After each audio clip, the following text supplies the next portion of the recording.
Bueno, y nos quedamos aquí en digestibilidad de la materia orgánica, DMO. Recordemos que esto representa el porcentaje de un alimento que no es eliminado y por lo tanto queda disponible dentro del animal para cumplir las funciones de mantenimiento, de producción y de reproducción. Es un buen estimador de la energía disponible de un alimento. Este lo vamos a obtener por medio de un proceso de incubación in vitro, la muestra en un líquido ruminal a 37 grados centígrados, seguido de una digestión ácida con pepsina. Los valores de energía fueron estimados a partir de la digestibilidad de la materia orgánica a través de la adaptación de las ecuaciones utilizadas en las tablas del National Research Council, del NRC, de 1989-88.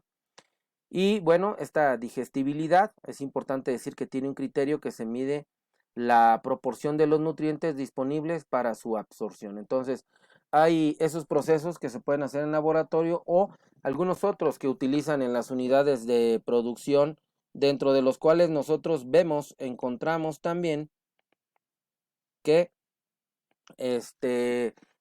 hay animales que tienen una ruminotomía aquí, abren parte del rumen y entonces están metiendo diferentes tipos de productos y sacando y los están analizando. Y eso sirve para conocer la digestibilidad de la materia eh, orgánica como tal.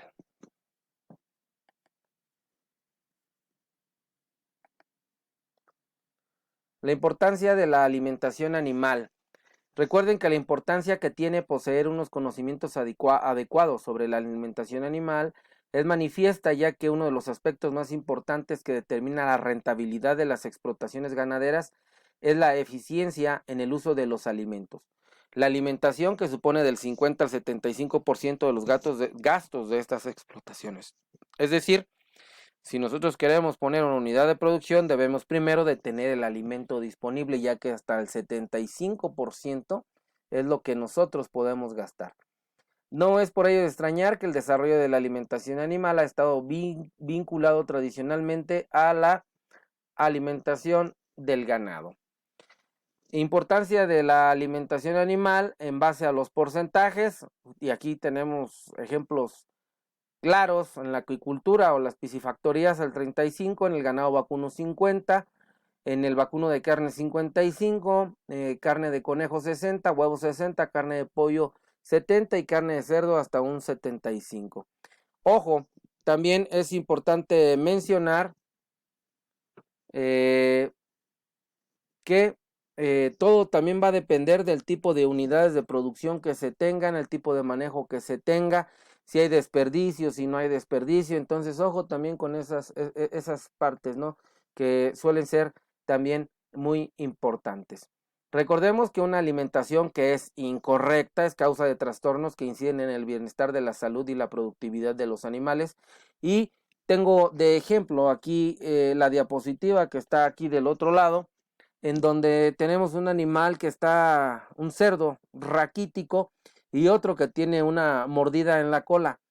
Entonces, la falta de alimento los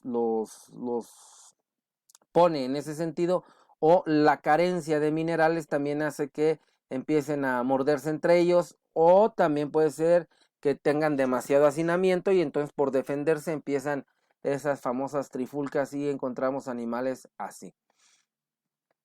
También recordemos que si no damos los alimentos de forma correcta podemos causar trastornos que van a repercutir directamente en la salud y en la productividad de estos animales. Tenemos ahí un raquitismo, osteomalacia, vean nada más cómo están los huesos, osteodistrofia como tal, también hay osteodistrofia fibrosa. En el caso de los animales, de los borregos, vemos que están comiendo la barda, y en el caso de una gallina de huevo para plato, vemos que le hizo falta formar toda esa parte del cascarón. Es muy frecuente encontrar estos trastornos clínicos derivados de la falta de una nutrición correcta. También se han comentado los cálculos urinarios en diferentes especies, enterotoxemias en conejos, hipocalcemias en los partos de las vacas, es decir, la vaca pare y entonces cae como si estuviera a punto de morir y hay que agregarle un suero con calcio para que el animal se pueda levantar. Entonces, por el desconocimiento de todos estos aspectos nutricionales, se pueden presentar trastornos y lo ideal es que ustedes puedan ser una pieza fundamental en una unidad de producción para evitar que se presente esto y tener un programa de prevención y de tratamiento a estas situaciones no muy agradables. ¿Qué es una proteína y su funcionamiento dentro del organismo? Bueno, recordemos que toda la proteína es una cadena de ácidos proteicos, aminoácidos, perdón, proteicos, y que bueno, van perteneciendo a diferentes grupos y esto es lo que nos va a ayudar a construir a lo mejor parte de los tejidos o algunas otras funciones como tal, que son las que podemos ver aquí. Esta proteína, recordemos que todas las proteínas tienen una formación estricta de carbono, hidrógeno, oxígeno y nitrógeno, ¿sí? A esta le llamamos el famoso chon, que no se les olvide, las proteínas están formadas por el carbono, el hidrógeno, el oxígeno y el nitrógeno, el famosísimo chon. Recordemos que pueden ser macromoléculas formadas por aminoácidos y que todas estas son de origen orgánico y tienen un funcionamiento amino y un funcionamiento carboxilo terminal. Cuando son aminos se localiza en el segundo átomo de carbono. En el caso de estas mismas proteínas, que ya lo mencioné, va a depender de su estructura, si son globulares o fibrosas. Si son fibrosas, bueno, van a tener una función estructural y son también muy solubles y las globulares nos van a ayudar a catalizar y son solubles en citoplasma celular. La función de la proteína en el cuerpo es estructural, que lo hemos mencionado, ayuda a formar tejidos, también nos ayuda con la energía o la parte de reserva, sirven de transportadores, sirven para la defensa del cuerpo, nos ayuda a regular y a catalizar como tal. Entonces, esta es parte de lo que se viene comentando sobre estas mismas proteínas. Función, ejemplos y acción de las proteínas y sus funciones dentro del organismo. Entonces, si tenemos a lo mejor energía de reserva, bueno, es ovoalbúmina, la gluteína del trigo, la ferritina, y la acción que hace, bueno, es almacén de aminoácidos, crecimiento de semilla, almacenamiento de hierro en vaso.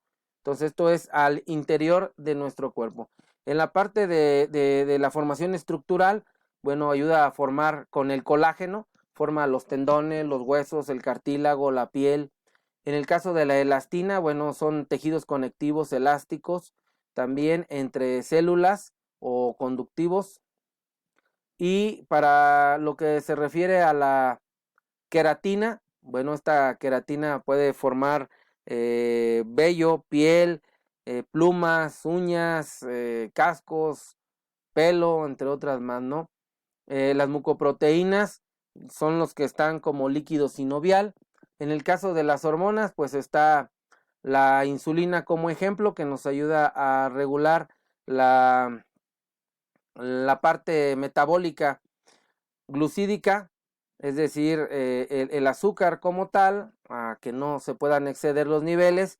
Las hormonas del crecimiento que salen de la tiroides, regula el metabolismo y el calcio y el fósforo.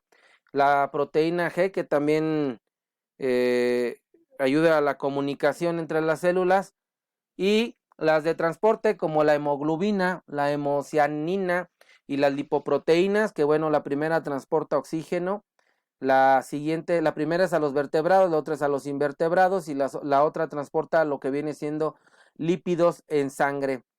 Y de forma defensiva, entonces ahí tenemos las inmunoglobulinas, que es parte de nuestro sistema inmunológico, y el fibrógeno y la trombocina, que son parte de las que se generan en la cascada de coagulación y ayudan precisamente a que se formen los coágulos. También tenemos en la parte contráctil actina, que ayuda a las miofibras, la contracción muscular como tal, y la miosina hace la misma función y la tubulina forma los microtóbulos del citoesqueleto. Y por la parte de las enzimas son los catalizadores en las regiones orgánicas, haciendo referencia a lo que habíamos visto en la diapositiva anterior. Ahora bien, otro concepto muy importante que hay que conocer es que es peristalsis o peristalsia, y eso tiene que ver con la contracción que se da en el tubo digestivo y que ayuda a que los alimentos se vayan recorriendo. Tiene este movimiento así como serpenteo que aquí se aprecia mejor en estas fracciones, en estas partes, cómo va recorriendo el bolo alimenticio, y entonces eso que va haciendo precisamente el intestino va haciendo esta función, y entonces eso es lo que se le conoce como peristalsia. Cuando ustedes comen mucho picante o algún producto químico, se incrementa la peristalsia porque el cuerpo quiere sacarlo de manera rápida. Muy bien, pues así llegamos a la parte del desarrollo histórico de la alimentación. A pesar de que la alimentación de los animales es una práctica antigua, como la domesticación, su desarrollo como ciencia es relativamente reciente. Recordemos que fue hasta finales del siglo XIX, donde la ganadería era una producción prácticamente de autoconsumo o muy dependiente de los pequeños mercados locales. Actividad complementaria de la agricultura y muy poco intensificada, estando la alimentación del ganado basada comúnmente en pastos de la misma región, de las áreas comunales y algunos residuos de la cosecha, de la cocina o de la huerta, dependiendo del lugar en donde se estuviera. Así fue hasta principios del siglo, en donde se tenían solo vaguísimas ideas sobre el contenido de los nutrientes de los alimentos y se utilizaban o cómo era la utilización digestiva y metabólica de estos mismos. Hasta principios del siglo XVII prevaleció la idea de los filósofos griegos de que los alimentos contienen una única sustancia, aunque en diferentes formas es extraída y utilizada por el organismo animal, siendo esto expulsado el resto de lo que no se servía en heces y orina. Los inicios de la nutrición siempre están ligados al desarrollo de la química. Los primeros nutrientes en ser individualizados como tal fueron los minerales durante los siglos XVII y XVIII. Durante el siglo XIX se descubrieron e individualizaron la mayoría de los aminoácidos, y finalmente durante el primer tercio del siglo XX se descubrieron la mayoría de las vitaminas. Cabe señalar que desde mediados del siglo XX se han hecho descubrimientos de nuevos nutrientes y creemos que esto puede aún seguir. A mediados del siglo XIX, Leibniz sistematizó la alimentación desde el punto de vista de los constituyentes químicos de los alimentos. Pudo hacer una diferencia entre los elementos plásticos, que les llamaban proteínas, y respiratorios, que eran las grasas, y los hidratos de carbono, los carbohidratos. Un paso decisivo en la caracterización de los alimentos fue la estandarización de un método de análisis, también a mediados del siglo XIX, por Emmenberg y Stomann. Ellos tenían una estación experimental en Wien, Alemania, que con algunas modificaciones aún se aplica rutinariamente hoy en día, estudiando el contenido de los alimentos en agua, minerales, grasas, proteínas y carbohidratos digestibles y fibras. La investigación actual pretende relacionar el contenido de los nutrientes de los alimentos con un aprovechamiento digestivo y metabólico. Para ello se está perfeccionando los métodos analíticos, en particular los métodos de análisis de carbonos, los que vienen de Van Soest, que ya lo hemos comentado, de las paredes celulares de Carre, polisacáridos, no amiláceos, entre otros, y los métodos para la determinación de factores antinutritivos. Paralelamente se está estudiando nuevas metodologías físicas y químicas que permiten un ahorro de tiempo y de dinero en el análisis de los alimentos.